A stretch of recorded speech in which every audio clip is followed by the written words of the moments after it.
تو اللہ تبارک و تعالیٰ نے قرآن کریم میں اور رسول اللہ صلی اللہ علیہ وآلہ وسلم نے حدیث مبارکہ میں جن چیزوں کی بہت ہی زیادہ مذمت فرمائی ہے، بہت ہی برا کہا ہے اور اس کی پکڑ کو بہت ہی زیادہ سخت کہا ہے، ان میں ایک سر فہرست ظلم ہے۔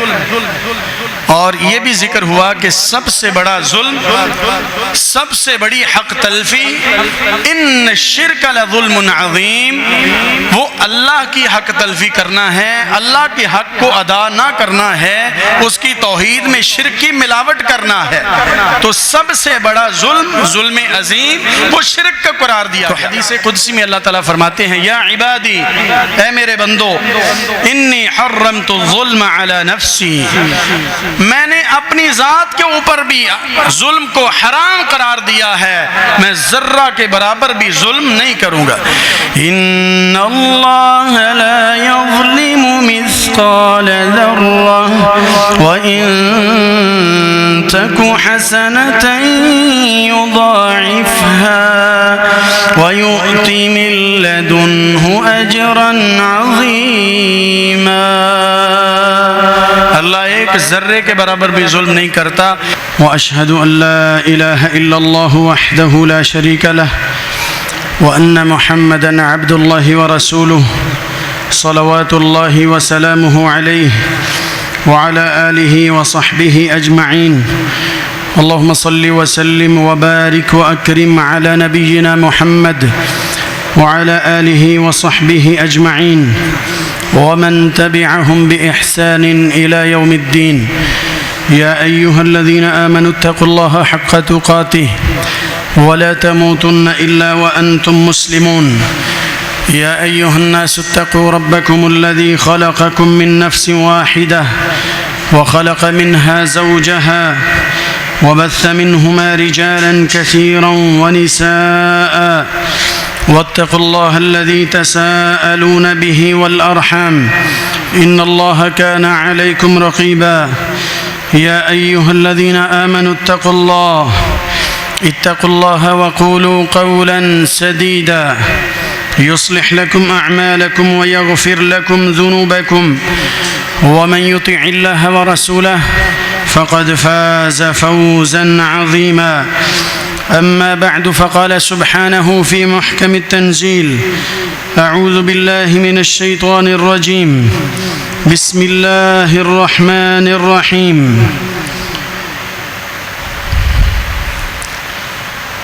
إن الله لا يهدي من هو كاذب كفار۔ وقال سبحانه أعوذ بالله من الشيطان الرجيم واتقوا فتنة لا تصيبن الذين ظلموا منكم خاصة واعلموا أن الله شديد العقاب۔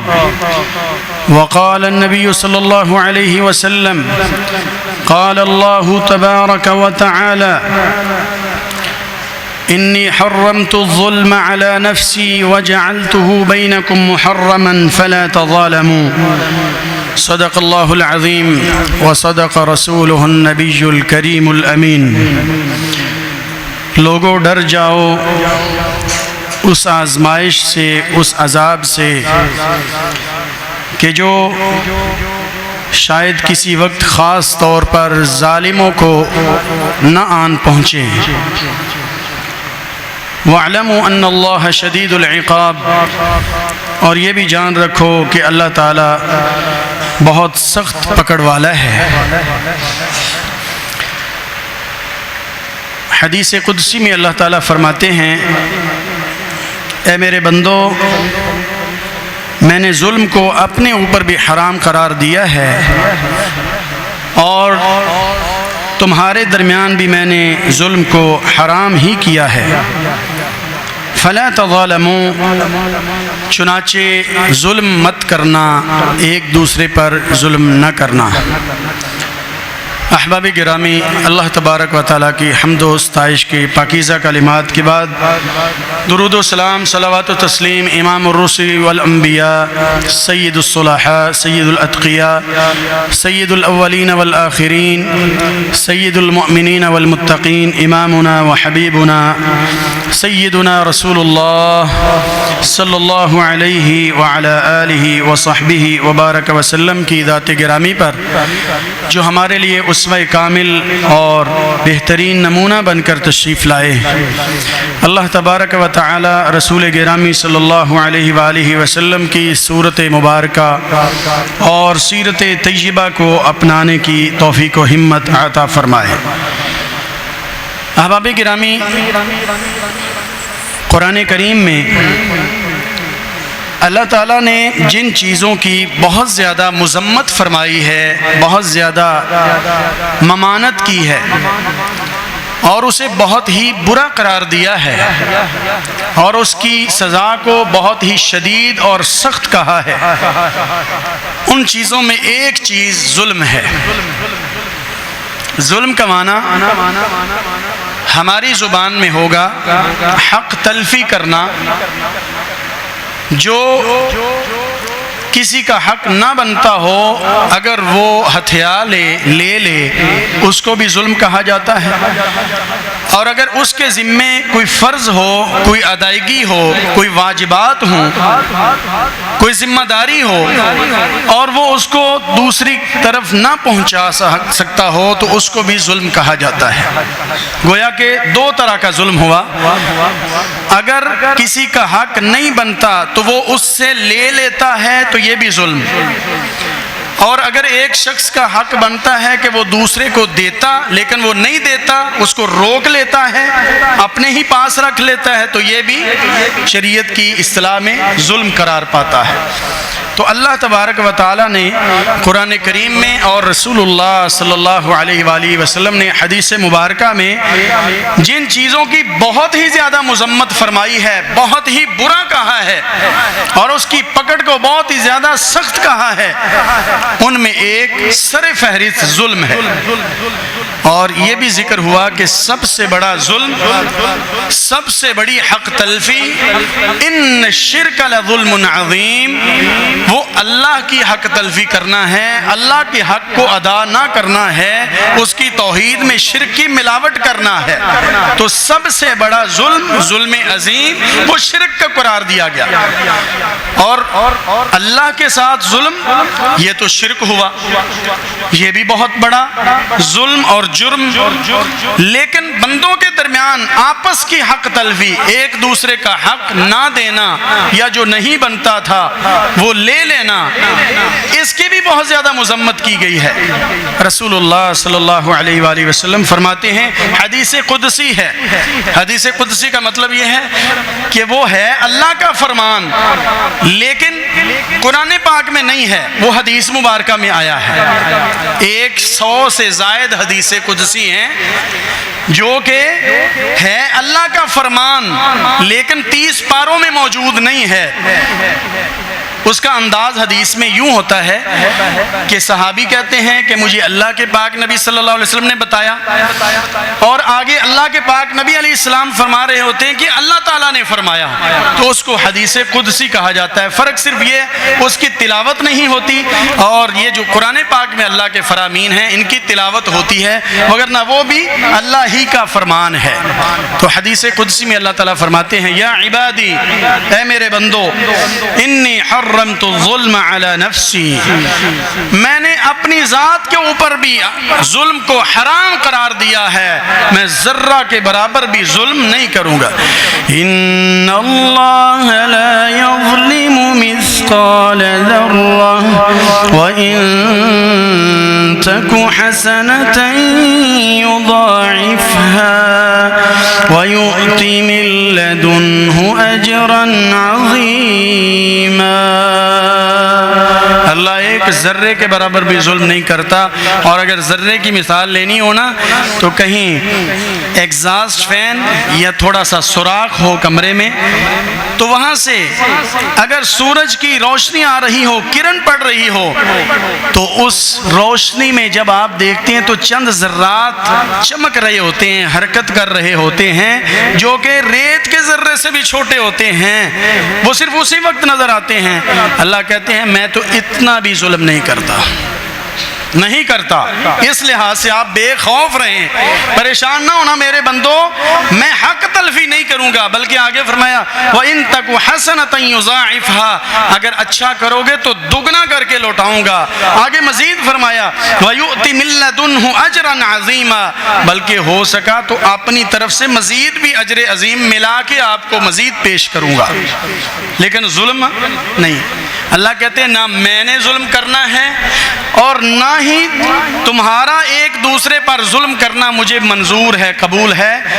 ظلم اللہ کو گوارا نہیں ہے۔ اسی لیے آپ تاریخ اٹھا لیں، کفر کی حکومت چلتی رہی ہے اور چل سکتی ہے، لیکن ظلم کی حکومت یہ پائیدار نہیں ہوتی ہے، اس کو ایک نہ ایک لمحے گرنا ہی ہوتا ہے۔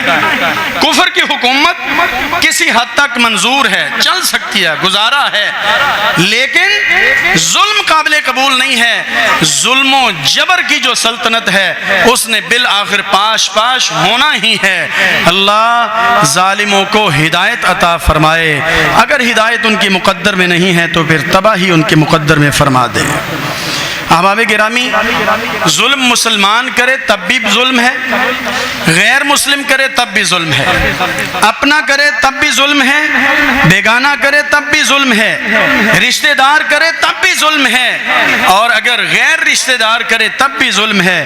رسول اللہ صلی اللہ علیہ وآلہ وصحبہ وبارک وسلم نے اس کی بڑی ہی مذمت بیان فرمائی ہے، اور اللہ تبارک و تعالی نے درجنوں آیات میں اس بات کو انتہائی مذموم انداز میں بیان فرمایا ہے کہ مجھے ظلم کرنے والا قطعاً پسند نہیں۔ ان اللہ لا يحب، اللہ کہتے ہیں میں اس کو پسند ہی نہیں کرتا جو ظلم کرنے والا ہو۔ اللہم لا تجعلنا منہم، اللہ ہمیں ظالموں کی لسٹ اور فہرست سے خارج فرما دے۔ اللہ کے پاک نبی صلی اللہ علیہ وآلہ وسلم مسلمان کی تعریف کرتے ہوئے ہی یہ فرمایا کرتے، مسلمانوں سمجھ جاؤ اور سنبھل جاؤ، لا الہ الا اللہ بھی کہتے ہو اور ظلم بھی کرتے ہو۔ فرمایا لا تحاسدوا ولا تناجشوا ولا تباغضوا ولا تدابروا ولا يبيع بعضكم على بيع بعض، آپس میں حسد مت کرنا اور اسی طرح کسی کا نقصان کرنے کے لیے ایک چیز کی قیمت کو مت بڑھانا، اس کا نقصان کرنے کے لیے بولی پہ بولی لگاتے جانا۔ اسی طرح فرمایا ایک دوسرے سے بغض اور کدورت اور نفرت بھی نہ رکھنا، اور ایک دوسرے سے ناراض بھی مت رہنا، ایک دوسرے کے سودے کے اوپر سودا بھی نہ کرنا۔ مسلمانوں کو کہا جا رہا ہے، مومنوں سے کہا جا رہا ہے، کامل مومن بننا ہے۔ کونوا عباد اللہ اخوانا، اللہ کے بندو بھائی بھائی بن جاؤ۔ المسلم اخو المسلم، مسلمان مسلمان کا بھائی ہے، لا یظلمہ، وہ اس پر ظلم نہیں کرتا۔ ہم غیر مسلم کے ظلم کی بات تو کرتے ہیں، آواز کسی نہ کسی حد تک اٹھاتے ہیں اور اٹھانی بھی چاہیے، لیکن افسوس کا مقام یہ ہے میرے پیارے بھائیوں کہ ہم آپس کے ظلم کو نہ ڈسکس کرتے ہیں بلکہ اس کو ظلم ہی نہیں سمجھتے۔ اگر بھائی بہن کا حق مار لے تو اس کو کوئی ظلم نہیں گردانتا ہے، اگر بھائی بھائی پہ ظلم ڈھا رہا ہے تو اس کو ظلم شمار نہیں کیا جاتا ہے۔ رات کی تاریکی میں اپنے ہی محلے اور اپنے ہی معاشرے میں نہ کسی کی عزت کو دیکھا جاتا ہے، نہ کسی کے مال کو محفوظ رکھا جاتا ہے، اور نہ کسی کے اصولوں کے تحفظات ہیں۔ اللہ اکبر، کوئی بھی فرد ہمارے معاشرے میں اس کو ظلم نہیں سمجھتا ہے، الا ما رحم ربی۔ اصل یہ ہے اگر غیر مسلم کرے تو بھی ظلم ہے، وہ بھی ناپسندیدہ ہے، ناقابل برداشت ہے، ایک بڑا جرم ہے، اور مسلمان اگر مسلمان پہ ظلم ڈھاتا ہے تو وہ بھی ایک بڑا جرم ہے، اس کے خلاف بھی آواز کو اٹھانا ہے، ظالم کا ہاتھ روکنا ہے، مظلوم کو اس کا حق دلانا ہے۔ اللہ مجھے اور آپ کو توفیق عطا فرمائے۔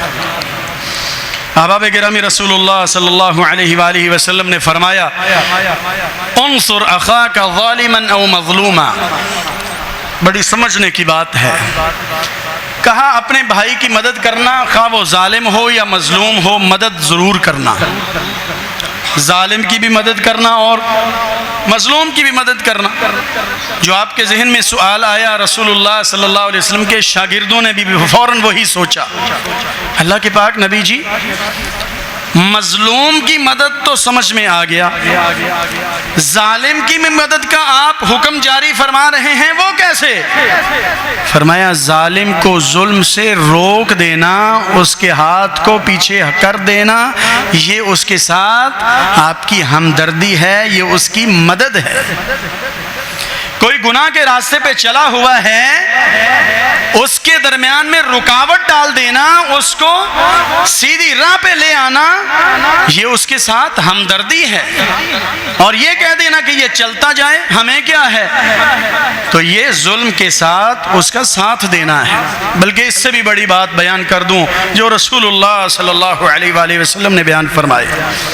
آپ صلی اللہ علیہ وسلم فرمایا کرتے، اگر ایک شخص گناہ کرے، ظلم کرے، اور دوسرا اس ظلم پر خوش ہو جائے، اس کا ساتھ دے دے اور صرف اتنے کلمات ہی کہہ دے کہ اس نے ٹھیک کیا ہے، تو ظلم کرنے والا، ظلم پہ خوش ہونے والا دونوں برابر شریک ہو جاتے ہیں۔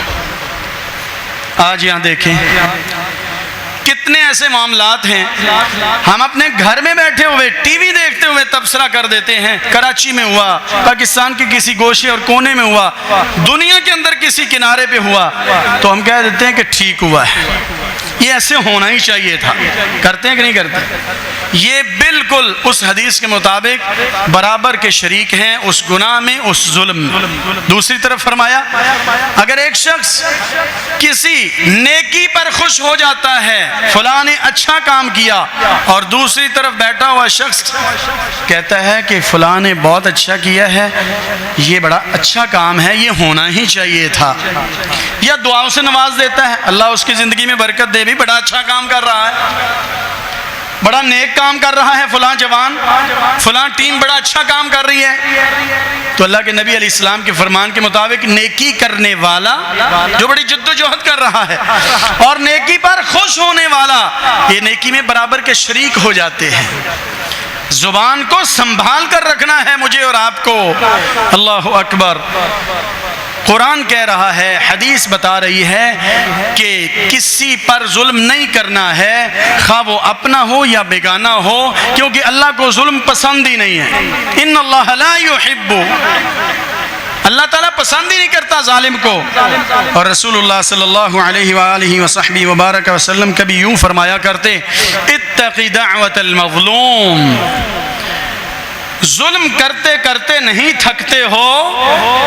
ارے ظالم، اللہ کے نبی کے اس فرمان پہ کبھی غور کیا کرو، اتقی دعوت المظلوم، آخر تو انسان ہے نا، اگر ظلم سے تنگ آ کر اس نے زبان سے کچھ بول دیا، کہا زبان سے بچو، اس کی بولی سے بچو، اس کے کلمات سے بچو، مظلوم کی بد دعا سے بچو، فَإِنَّهُ لَيْسَ بَيْنَهَا وَبَيْنَ اللَّهِ حِجَاب، کیونکہ اس کی اس دعا یا بد دعا کے درمیان، اس کی اس کلمات اور بولی کے درمیان اور رب کے درمیان کوئی پردہ نہیں ہوتا، فوراً رب کے حضور پیش کی جاتی ہے۔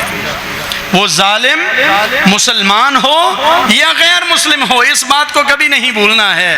وہ لا الہ الا اللہ کہنے والا ہو یا پھر لا الہ الا اللہ کا انکار کرنے والا ہو، اتقی دعوت المظلوم، کہا بڑی خطرناک بات ہے، مظلوم کی بد دعا سے بچنا ہے۔ حضرات، جب ظلم حد سے بڑھتا ہے، جب ظلم اپنی حدود کراس کرتا ہے، اس کی لیمیٹیشنز نہیں رہتی ہیں، دائیں ظلم بائیں ظلم، اپنوں پہ ظلم بیگانوں پہ ظلم، رات دن ظلم ہی ظلم، تو پھر اللہ تبارک و تعالی اپنے کوئی نہ کوئی بندوں کو تو ضرور ظلم کی روک تھام کے لیے کھڑے کر ہی دیتا ہے، پیدا فرما ہی دیتا ہے۔ اور صحیح بات یہ ہے کہ قرآن کریم پڑھتے بڑھاتے ایک عرصہ ہو گیا، اللہ مزید توفیق عطا فرمائے، لیکن ایسے مواقع کئی آیات کی نشاندہی اس موقع پر ہوتی ہے، ترجمہ اور مفہوم صحیح اس موقع پہ سمجھ آتا ہے، جن میں سے ایک آیت ابھی آپ کے سامنے رکھتا ہوں۔ قرآن کریم میں ہم پڑھتے پڑھاتے آئے ہیں، اللہ کہتے ہیں کہ اگر تم نہیں کرو گے تو پھر ہم تمہاری جگہ کسی اور کو لے آئیں گے، ہم تمہاری جگہ کسی اور کو لیں گے، وَيَسْتَبْدِلْ قَوْمًا غَيْرَكُمْ، تمہارے علاوہ کوئی اور آ جائے گا۔ بھائی اللہ نے نظام تو چلانا ہے، ظلم کا اور ظالم کا ہاتھ تو روکنا ہے۔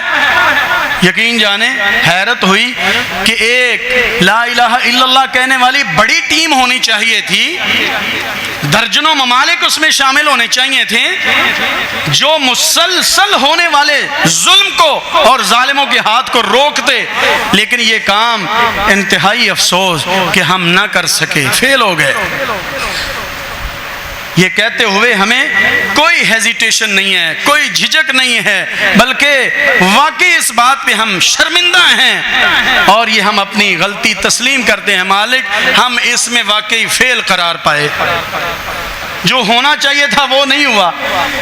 جب یہ گلوبل سموتھ فلوٹیلا ایک انسانیت کا خیر خواہ قافلہ ابھر کر سامنے آتا ہے اور اس کے فگر سامنے آتے ہیں، اس کا حساب کتاب سامنے آتا ہے کہ اس میں میجورٹی اور اکثریت وہ لوگ ہیں جو لا الہ الا اللہ کا انکار کرنے والے ہیں، محمد رسول اللہ نہ کہنے والے ہیں صلی اللہ علیہ وسلم، لیکن ظلم کے خلاف کھڑے ہو گئے، انسانیت کی ہمدردی کے لیے کھڑے ہو گئے ہیں، کیونکہ اللہ کا وہی فرمان سچ ثابت ہوا۔ اللہ کہتے ہیں تسی نہیں کرو گے، تسی فیل ہو جاؤ گے، تسی پیچھے چلے جاؤ گے، اسی کسی اور کو لو کم کرا لا گا۔ ہونا یہ چاہیے تھا کہ میں اور آپ کھڑے ہوتے، پاکستان لیڈ کرتا، عرب لیڈ کرتا، لیکن ایسا نہ ہوا، اور آج جو قافلہ انسانیت، جو قافلہ عزم و ہمت سامنے آیا ہے، اس میں مجھ سے بہتر آپ جانتے ہیں اعداد و شمار کو کہ ان میں زیادہ لوگ 60% لوگ کون ہیں؟ غیر مسلم، لیکن ظلم برداشت نہیں ہے۔ دیکھ لیجئے ظلم کی حکومت اور ظلم کے اقدامات اور ظالموں کے اقدامات کو روکنے کے لیے وہ کھڑے ہو گئے، اللہ ان سب کی نصرت فرمائے۔ ارے بھائیو، انہوں نے تو اپنا کام کر دکھایا، ساری دنیا نے دیکھا کہ انہوں نے جان کو ہتھیلی پہ رکھا، اور جو آج تک ہم سیرت میں اور تاریخ میں پڑھتے آئے تھے، بحر ظلمات میں دوڑا دیے گھوڑے ہم نے، ارے ہم نے آج آنکھوں سے بھی دیکھ لیا ہے، انہوں نے واقعی دوڑا دیے۔ پہلے ہم پڑھتے سنتے آئے تھے، اب ہم نے آنکھوں سے دیکھ لیا ہے، دوڑائے یا نہیں دوڑائے، انہوں نے اپنے حصے کی شمع جلائی ہے یا نہیں جلائی، میں نے اور آپ نے کیا کیا ہے، یا اب ہم کیا کر سکتے ہیں؟ بھائی کچھ نہ کچھ تو ہو جانا چاہیے۔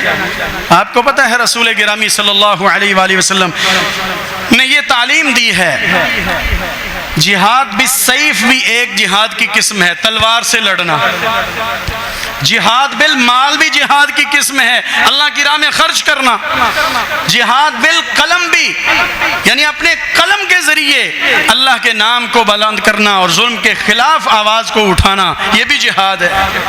سوشل میڈیا کا استعمال اچھا کرتے ہوئے آواز اٹھانا، ظالموں کی آواز کو پس کرنا، دبانا اور مظلوموں کے لیے آواز کو اٹھانا، یہ بھی جہاد کی ایک قسم ہے۔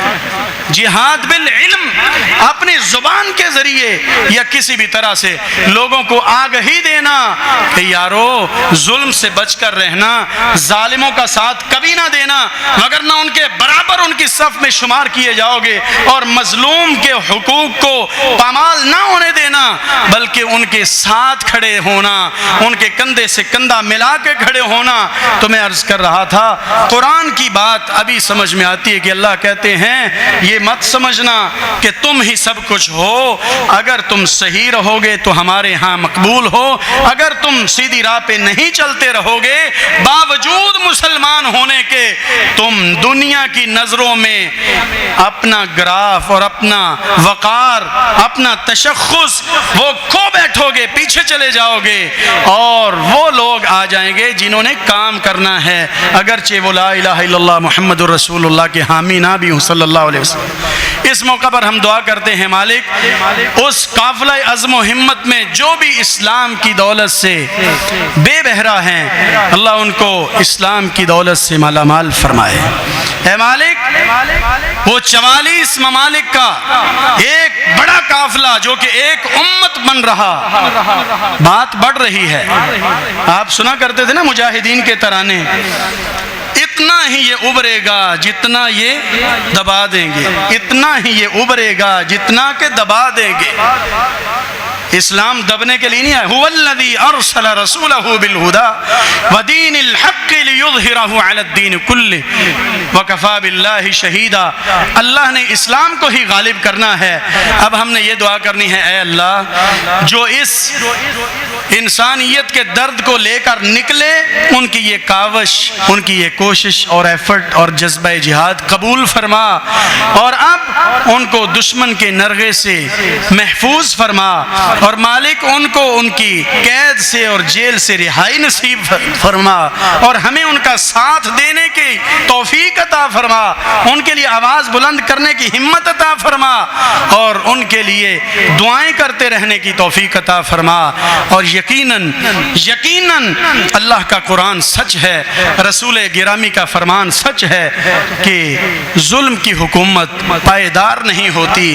اب وقت آنے کو ہے، اب وقت آن پہنچا ہے کہ اللہ کے فضل و کرم سے وہ غزہ کے لوگ، وہ سسکتی ہوئی انسانیت، وہ بلکتی ہوئی انسانیت، وہ لوگ، وہ بیٹیاں اور بچیاں جو سمندر کے کنارے پہ آ کر اس قافلے کا انتظار کرتی، دعائیں کرتی، اور اس کو اپنے لیے ایک گڈ نیوز سمجھ رہی تھی، ان کے لیے دعائیں کر رہی تھی، خوش ہو رہی تھی، کیا سے کیا ملے گا، خورد و نوش کی اشیاء ملے گی، زندگی کا سامان ملے گا، کھانا اور راشن ملے گا بھائی، دوائیاں ملیں گی، خوشیاں ملیں گی، زندگی پھر سے لوٹ آئے گی، سانسیں پھر سے بحال ہو جائیں گی۔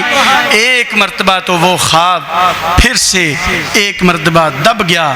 ہم مالک سے دعا کرتے ہیں، اے اللہ ان کی خاص نصرت فرما، اے اللہ ہمیں ظلم سے محفوظ فرما، ظالموں کو ہدایت عطا فرما، اور اے اللہ ظلم و جبر کو تباہ فرما، اے اللہ مظلوموں کو خاص نصرت فرما، اور اے مالک ان کی مدد کرنے والوں کی مدد فرما، اے اللہ ہمیں حق کا ہمیشہ ساتھ دینے کی توفیق عطا فرما، اور ایک دوسرے پر ظلم سے بھی محفوظ فرما، اور غیروں کے ظلم سے بھی ہمیں محفوظ فرما۔ استغفر اللہ لی ولکم۔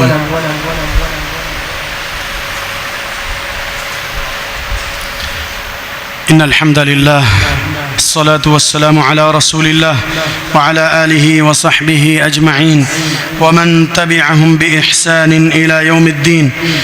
اللهم صل وسلم وبارك وأكرم وأنعم على نبينا محمد وعلى آله وصحبه أجمعين. اما بعد، احباب گرامی، رسول اللہ صلی اللہ علیہ وآلہ وصحبہ وبارک وسلم نے فرمایا، ان اللہ عز وجل یملی للظالم، کبھی یوں ہوتا ہے کہ اللہ تعالیٰ ظالموں کو مہلت دے دیتا ہے، ڈھیل دے دیتا ہے، کچھ وقت دے دیتا ہے، شاید یہ پلٹ آئے، فَإِذَا أَخَذَهُ لَمْ يُفْلِتْهُ، لیکن اگر وہ واپس نہیں پلٹتا ہے، اپنی اصلاح نہیں کرتا ہے، پھر اللہ اس کو پکڑ لیتا ہے، پھر کبھی بھی اس کی پکڑ سے وہ بچ نہیں سکتا ہے۔ اور پھر اللہ کے نبی علیہ السلام نے سورۃ الاعراف کی آیت نمبر 102 کو تلاوت فرمایا، وَكَذَلِكَ أَخْذُ رَبِّكَ إِذَا أَخَذَ الْقُرَى وَهِيَ ظَالِمَةٌ إِنَّ أَخْذَهُ أَلِيمٌ شَدِيدٌ۔ آپ کے رب کی پکڑ کا یہی انداز ہے کہ جب وہ کسی ظالم کو پکڑ لیتا ہے تو پھر کبھی نہیں چھوڑتا ہے، إِنَّ أَخْذَهُ علیم شدید، کیونکہ وہ بڑا ہی سخت پکڑ والا ہے۔ اور رسول اللہ صلی اللہ علیہ وآلہ وسلم ظلم سے بچنے کے لیے، ظلم سے باز رہنے کے لیے یوں بھی تعلیم دیا کرتے، من كانت له مظلمة لأخيه من عرضه او شيء فليتحلله منه اليوم، اگر کسی سے ظلم ہو گیا ہے تو وہ آج اس دنیا میں ہی اس کا بدلہ چکا دے، وگرنہ ایک وقت آنے والا ہے قبل اللہ یکون دینار ولا درہم، قبل اس کے کہ وہ دن آ جائے جب پھر بدلے میں دینار اور درہم نہیں چلیں گے، روپے اور پیسے نہیں چلیں گے۔ ان کان لہ عمل صالح اخذ منہ بقدر مظلمتی، اگر کسی نے کسی پہ ظلم کیا ہے اور اس کے پاس نیکیاں موجود ہیں تو پھر مظلوم کو داد رسی کرتے ہوئے اس کی نیکیاں، ظالم کی نیکیاں دے دی جائیں گی۔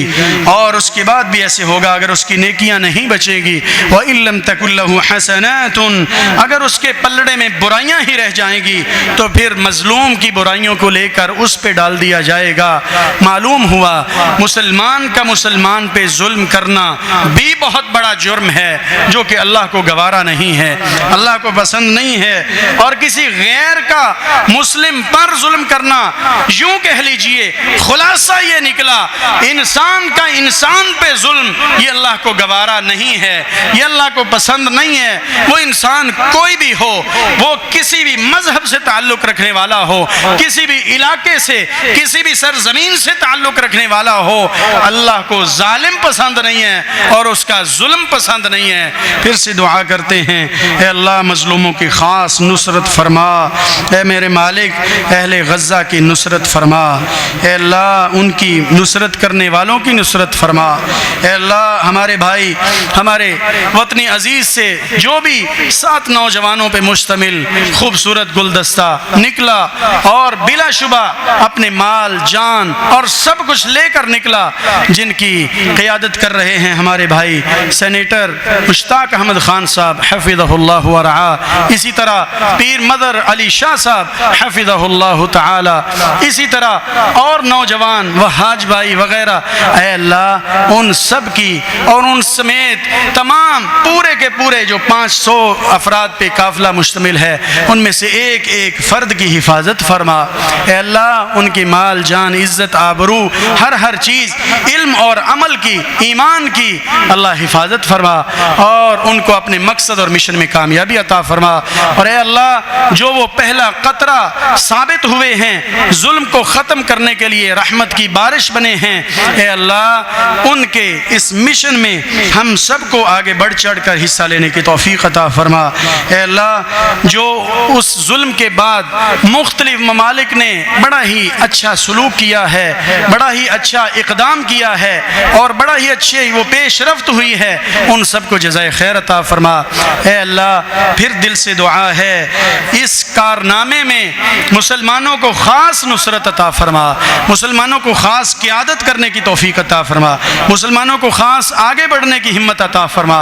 اے اللہ اہل غزہ کی حفاظت فرما، اللہ مظلوموں کی داد رسی فرما، اے اللہ مظلوموں کی خاص نصرت فرما، اے مالک ہمیں ظلم کی ہر قسم سے ہمیشہ محفوظ فرما، اے اللہ ہمارے سیلاب زدگان بھائیوں کی مدد فرما، اے اللہ یہاں پر بھی بہت سارے لوگ پریشان ہیں، اللہ جو ان کی داد رسی کر رہے ہیں محنت کر رہے ہیں ان کو بھی جزائے خیر عطا فرما۔ اور یہاں پر مجھے بات یاد آئی حضرت الامیر کی، علاقائی امیر کی طرف سے ایک بہت بڑا پروگرام ترتیب دیا گیا ہے کہ پرسوں اللہ کے فضل و رحمت سے 5000 خاندانوں کو انشاءاللہ اشیاء خورد و نوش یعنی بہترین راشن پیک مہیا کیے جائیں گے۔ 5000 لوگوں کو انشاءاللہ ایک ہدف ہے، ٹارگٹ ہے، یہ ہمارے ضلع کی طرف سے انشاءاللہ الرحمن یہ خدمت کی جائے گی۔ اللہ سب کو اس میں بڑھ چڑھ کر حصہ لینے کی توفیق عطا فرمائے۔ میں تو یہی کہوں گا کہ ابھی بھی آپ بھائی جو جس قدر ہمت کرنا چاہیں ابھی حصہ جمع کروائیں، بعد میں جمع کروائیں، آپ کے پاس ابھی سے لے کر پرسوں تک کا وقت ہے، بلکہ کل شام تک کا، تاکہ کل شام پروفیسر صاحب کل شام تک ہماری طرف سے انشاءاللہ اور شیخم کی طرف منسوب کیا گیا ہے 100 راشن پیک 100 خاندانوں کا، تو ایک جو خاندان کے لیے ہے نا وہ 6000 تقریباً اس کے اخراجات ہیں، یہ بھی اس میں شامل فرمائیں۔ 6000 روپے ایک خاندان کی مدد کے لیے ہیں۔ اس کا مطلب یہ ہوا کہ ہم نے انشاءاللہ 100 خاندان کی مدد میں شامل ہونا ہے، تو اس کے لیے ہمیں تقریباً کچھ 6 لاکھ روپے آج اور کل شام تک انشاءاللہ ہم نے یہ ہمت کرنی ہے۔ اللہ تعالیٰ آپ سب کو اور جو بھی محنت کر رہا ہے، جو بھی ان کے لیے کاوش کر رہا ہے، ایفرٹ کر رہا ہے، سب کو بہترین جزا عطا فرمائے۔ اے اللہ ہمیں آزمائشوں سے، وباؤں سے، بلاؤں سے، پریشانیوں سے ہمیشہ محفوظ فرما۔ اے اللہ ہمارے بیماروں کو شفائے کاملہ عاجلہ عطا فرما۔ اے اللہ ہمارے فوت شدگان کی مغفرت فرما۔ اے میرے مالک ہمارے فوت شدگان کی مغفرت فرما۔ اے اللہ مظلوموں کی خاص نصرت فرما، مدد فرما۔ اے اللہ مظلوموں کے لیے جو آواز بلند ہوتی ہے ان سب کو ہمت اور توفیق عطا فرما۔ اے اللہ ان سب کی یہ محنت اور کاوش قبول فرما۔ اے مالک ہمارے فوت شدگان کی مغفرت فرما، ہمیں اپنے بڑوں اور چھوٹوں کے ہمراہ جنت میں اکٹھے فرمانا۔ اے اللہ ہمارے والدین کو، اساتذہ کرام کو، ہمارے بڑوں کو، بزرگوں کو صحت و ایمان والی، نیک اعمال والی لمبی زندگی عطا فرما۔ اے اللہ ہماری نسل نو کی حفاظت فرما۔ اے اللہ جو تیرے گھر میں یہاں تشریف لاتے ہیں، یہاں تیری رضا کے لیے آئے بیٹھے ہیں، ایک ایک قدم ان کا قبول فرما، اپنی بارگاہ میں ان کو اپنے مقربین بندوں میں شامل فرما۔ اے اللہ ہمیں اسی طرح اپنی جنت میں بھی اکٹھے فرما۔ ہمارے معزز نمازی، ظہر اور عصر کے بھی نمازی اور اس مرکز کے جمعے کے نمازی لاکھوں کالم سے بابا جی محمد شفیع صاحب اللہ کو پیارے ہو گئے۔ اللہ تبارک و تعالی ہمارے بزرگوں کی مغفرت فرمائے، جنت الفردوس میں اعلیٰ مقام عطا فرمائے، اور بشری تقاضے جو بھی ان سے گناہ ہوئے، غلطیاں ہوئیں، بھول ہوئیں، ہمارے بزرگوں کو اللہ تعالیٰ معاف فرمائے، اور تمام اہل خانہ کو صبر جمیل عطا فرمائے۔ اے اللہ ہماری تمام دعائیں اپنی رحمت سے قبول فرما۔ استغفر اللہ لی ولکم۔